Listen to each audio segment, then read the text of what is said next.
To Ms. Fernando, I also like to hear from your experience.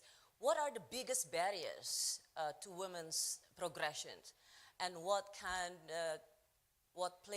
role can the public and the private sectors play?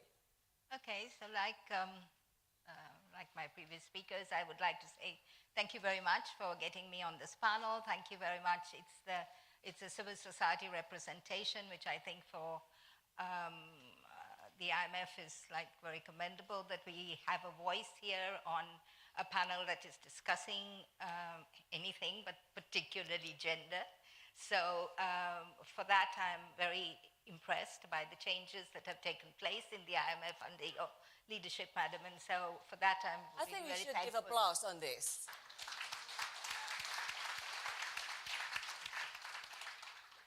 But I work for an International Women's Rights Action Watch, Asia Pacific, which is a women's human rights organization. And if I was going to look at women's empowerment, I would kind of take a different tack on it. I would say that we would need to put women first.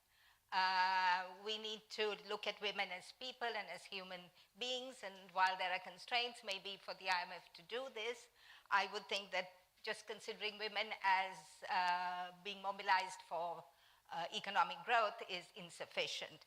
So my hashtag, for example, would not be women for growth, but would be growth for women. And I think that's a challenge I would like to put to the IMF, to think about a different way of looking at growth so that it would actually empower women.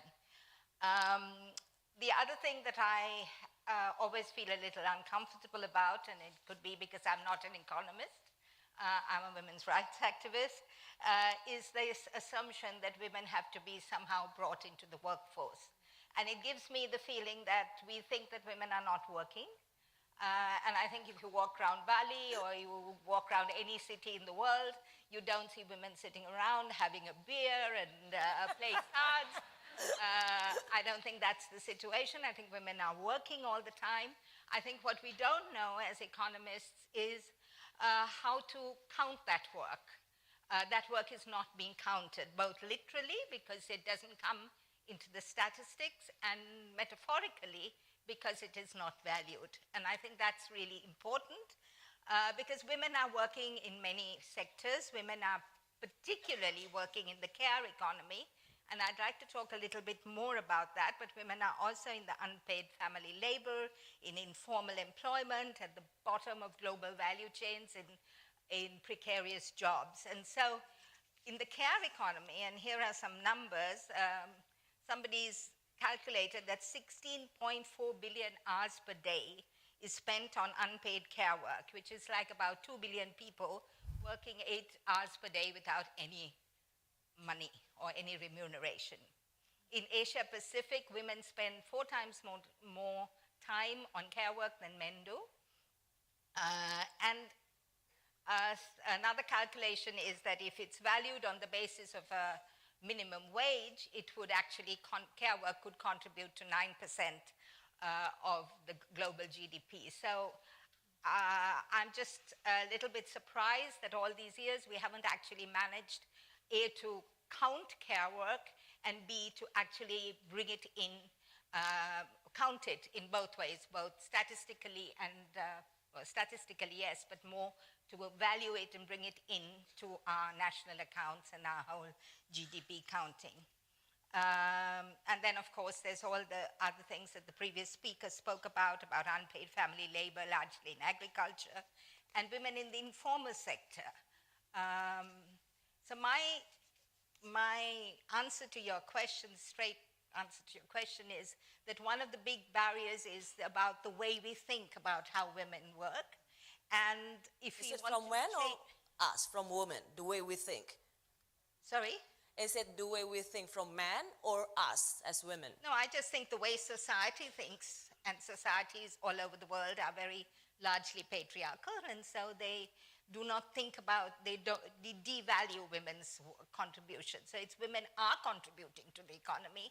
Maybe there needs to be some thinking about how we can actually count that and bring it into the economy, because it's not that there is an unused pool of labor out there that's waiting to come in. So let me stop there for the moment. The women's movement is asking for, which is actually to redistribute care work, to reduce gender stereotypes, so what you were talking about, the kind of work that women do. And I think those things are really important to mainstream, because if you don't mainstream those things, however much you do everything else, women will either have a double burden and will not actually make those, will not be empowered or make those advances. Okay. This is the last question for you, Ms. Fernando. What skills do you think the most important thing in the near future? And how can we make sure that both female and male equally benefit from these skills? This conversation has been a little bit surreal for me, because I think I work a lot with women.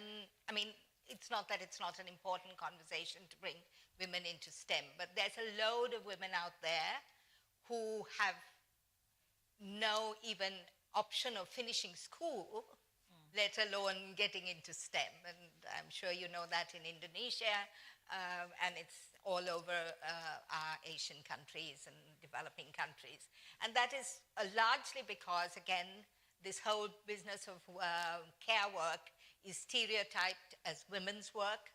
It's not available, affordable care is not available in the public sphere. And so women are just bound, they don't have a choice. That's what they have to do. And even some of the things that you were saying is about, okay, digital technologies will help women work at home. But how do we give women the choice, the same choices that men have?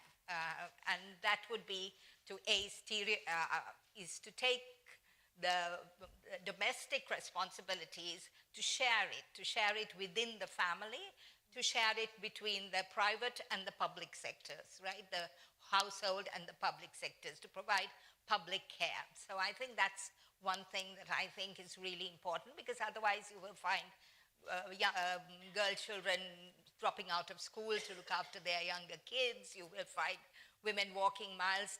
And the other thing, of course, is infrastructure. We are talking about how do we create that enabling environment.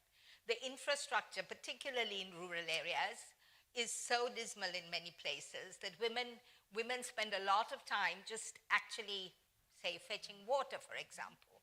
So how do we actually do that? And the other thing I think I want to remind, especially these very distinguished ladies on this panel, is that sometimes for us to get to that, and I think the Madam Minister mentioned it, for us to get into that to get into the important decision-making positions, we have to delegate our childcare to someone else, right? And how unfair is that for somebody to have to leave their children at home and migrate to somewhere else to look after somebody else's children? I think that's what is the impetus for international domestic migration, domestic worker migration, and I think those are some issues that we really have to talk about in addition to some of these issues that very important things we talked about right now. Okay. Madam Ragat, you